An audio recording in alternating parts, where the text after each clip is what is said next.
Hey, welcome back to Evil's Comics. I'm Evil Mike, and this is going to be my review on Scout Comics' No Ghost in Hiroshima. This was recently dropped. I think now it's about a week and a half back. This is done by, written by Jim Kruger and J. Luigi Burillo. Art by Alberto Rios. Colors by Zach Bruner, letters by Dave Lanpier.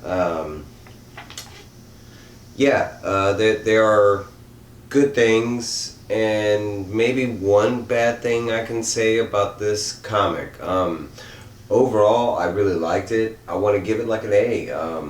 It was a lot better than I thought it was going to be. I was sold on the cover art. It definitely made my list of the comics I wanted when it dropped. For some reason my LCS did not get it, and I had to pick it up later on. It was a really good read. My negative will come at the very end, but the art was really good. I want to say the story is kind of a little conjumbled, and I'll get to it. But in a nutshell, it is it's kind of your classic good versus evil. God and Satan and demons and angels and that whole holy war. But basically, it starts out and it is a man talking to a priest of the Catholic variety.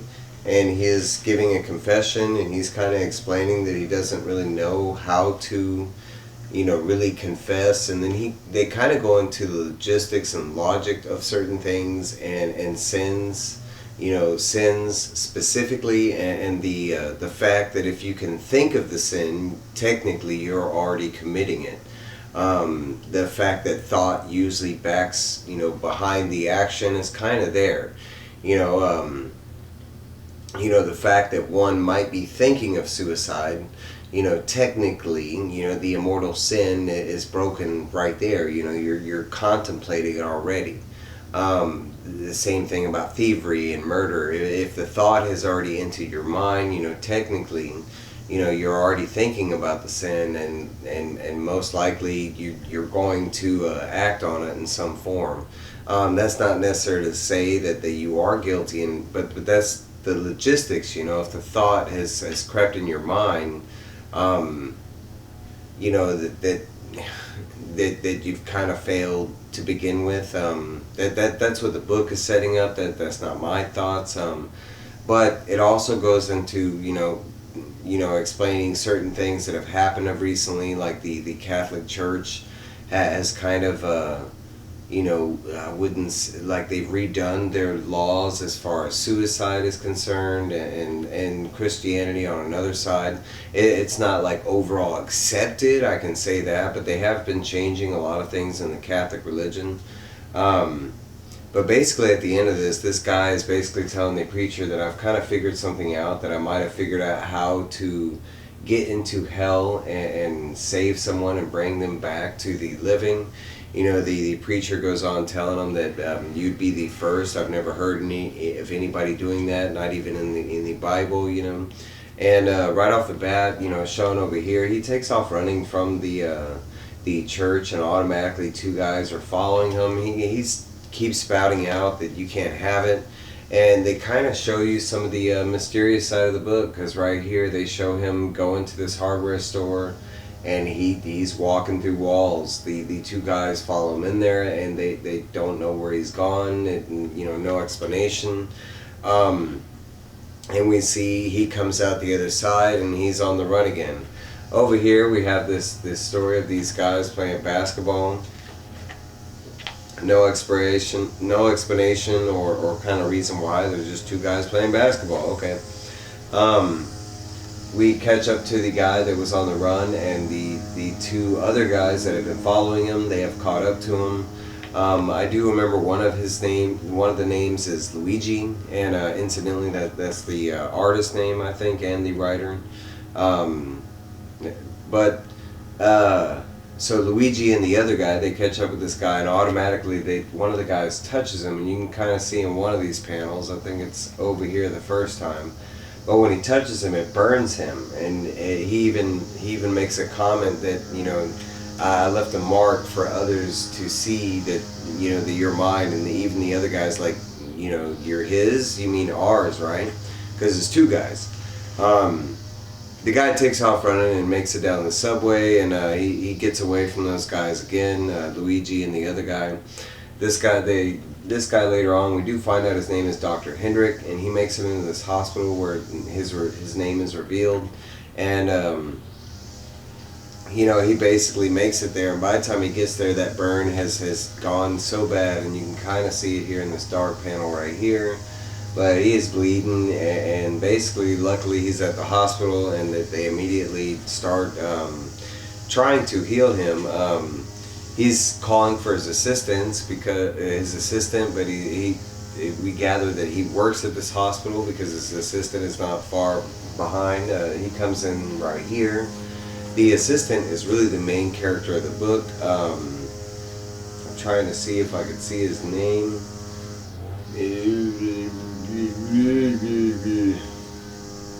Gabriel. Haha. Religious name. There you go. And for those of y'all I don't know, I'm just really bad at names. I'll probably forget Gabriel's good name in a moment. But Dr. Hendrick is laying here, in his bed and stuff, and he's trying to explain quickly to Gabriel that he's messed up, that he needs to get this case to this lady. I think it's Marie or Maria, M-A-R-I. And there's some importance of Maria getting this case, and nobody else needs to get the case. Basically, that and that the doctor knows he's about to die. He's trying to warn the kid. He's not even sure if the kid's grasping the concept. And I keep saying kid, but it's a grad student. It's his assistant, medical assistant. But he tells him that something is coming, and they do show right here that Luigi and the other guy have caught up with him, found him in the hospital, and they have a little brief conversation trying to find out about the briefcase. We know that he gave it to Gabriel, and Gabriel already kind of scampered off. But we do get to see more of the significance in these two guys, the Luigi and the other guy. And they basically set him on fire, which it looks like right there, but we see in the panel over here, it didn't technically set him on fire. Maybe his psyche and his metaphysical self was set on fire, but the version that we see in reality is just, it fried his brain. He's still there, he's dead, but I mean, he doesn't look like he's burned or anything like that. They end up leaving, and they end up taking off in two different directions, and I'm trying to see but they take off in two different directions. They starts interrogating, people at the hospital to see if they saw anybody with a briefcase. The other guy starts, he starts going through the staff, doing the same thing. We do catch up with Gabriel over here on the... But Gabriel is he's being called in the office by his boss, and he's kind of set up to make it look like because he had given Dr. Hendrick a dose of something, and it was to ease his pain or whatever. The doctor knew he was about to die type of situation, and the guy was going to help him out, so he prescribed something to help him out. He is brought into the boss's office here, and he's like, "Man, do you know what you did? You fucked up. You could have killed this man. And he's like, "Yeah," and Gabriel's like, "Mm-hmm," and he's like, "Well, luckily, the nurse never gave him that medication that you incorrectly prescribed." And Gabriel's like, "Well, what? I didn't kill him," because at this time he's really thinking that he did kill a doctor. And now there is a brief conversation where the doctor is kind of asking for him to do so because he knows what's coming. He knows the two guys, Luigi and the other guy, are coming to get him. At this point, we kind of find out some backstory about the doctor, that he had a previous thing where, and it ties in with the Maria character, but supposedly he had, maybe he had incorrectly, dosed somebody, and maybe it had the bad, went in the bad way where he killed somebody by accident, or by, just not following through with his doctorate. But anyways, we do find Gabriel. He leaves that situation, and he's kind of relieved because he didn't kill the doctor. He's also kind of mystified because he doesn't know how the doctor died. He does ask those kind of questions and stuff like that. We do see that he goes into this locker room and he starts looking more into the briefcase, trying to figure out what was in here and why it's so important that it needs to go to this Maria, looking for more clues. We do see that that Luigi, and I'm trying to see because I think this is the page where they give their names. It's Frank and Luigi. Frank and Luigi are the two guys that are after the doctor, and now they're after Gabriel. Gabriel, in this panel right here, is a G. He reminds me so much of myself because he eludes Frank and Luigi by just asking a million questions, and they are just weirded out by all his questions, and they leave non-violently, and they kind of get this weird sense that they don't like Gabriel for some reason, but they do all his questions, they get more weirded out than him. We do follow Frank and Luigi for a second longer, and we do get to see a little more on them. But this was one of the people that he interviewed, and they're like, hey, look at that guy, he was the one that was mean to me, and and it's a child, and the father of the child is like, man, you mess with my kid, what you trying to do? And we see Frank here, and or it could be Luigi, I'm not quite sure, but he does have he shows a little of his demon side, because that's what they really are, they're demons. And that's partly why they're looking for the briefcase. We see as they are following Gabriel right here, they pass by like this store I want to say it's a frame store, but it's called a mirror store, but it's just a store where they sell mirrors. Here we do have like frame stores where they sell frames. I don't know, a mirror store, but yeah, a mirror store. But you can see in the reflection, I don't know how well you can see it, but you can see Frank and Luigi in their demon form, and honestly, it looks really effing cool. Gabriel gets in his car. We find out that he needs to go to San Francisco for some reason. There is a lot of references to Hiroshima in learning. In the briefcase there is a recording, and the doctor starts telling him that the reason he needs to go to San Francisco, it has to do with the little boy atomic bomb that was dropped on Hiroshima, that it has something to do with this full cycle thing.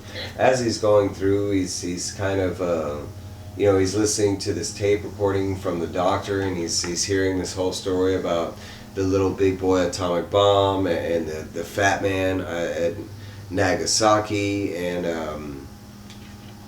kind of getting a little history lesson on his way to San Francisco. His girlfriend, Robin, I remember her name, but she calls, and he kind of detours and picks her up.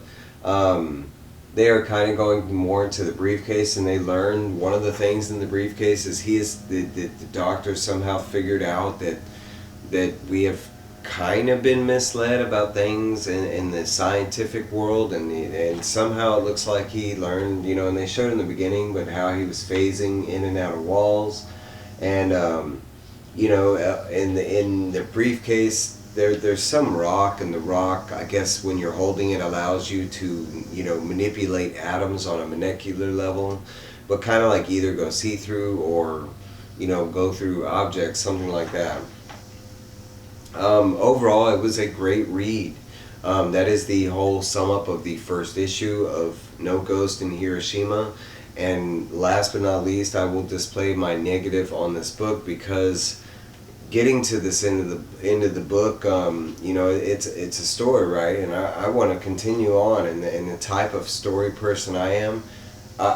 Once I start a story, I really want to continue it, especially if I'm interested. Now, if I'm not, then of course I'm going to drop it. Now, there's some bad stories out there. I've started horrible movies where I didn't like it in the beginning, but guess what? I got to finish it through and make sure that the ending isn't, the beginning isn't just bad, and the ending is where the good stuff is. My negative part comes from this, and there's an ad after this final page here. And I'm hoping for it to be continued, or something in that fashion that we are used to at the end of comics. Hey, look for issue 2 coming at in August or September, or the coming months. Right here it does say continue the story in No Ghost in Hiroshima trade paperback. So it doesn't look like they're going to be doing single issues for this book. They're just gonna sum it up in a trade paperback.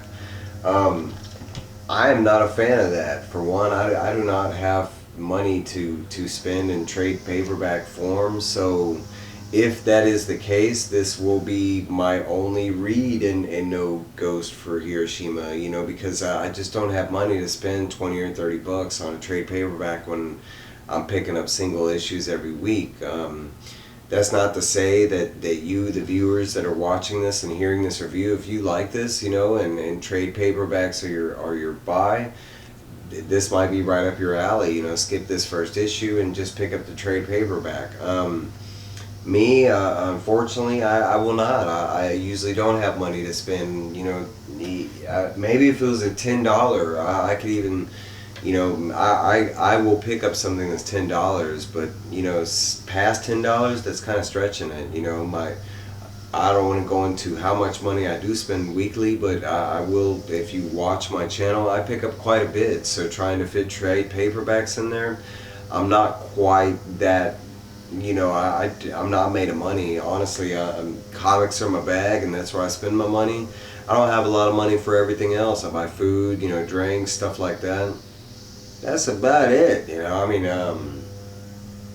so unfortunately, if that's the case, that's all Scout Comics is going to get out of me. Unfortunately, to say, I would like to continue reading. It's a very interesting story, but if that's the case, I will have to wait until I find it like half price or something like that. So hey, that's my review.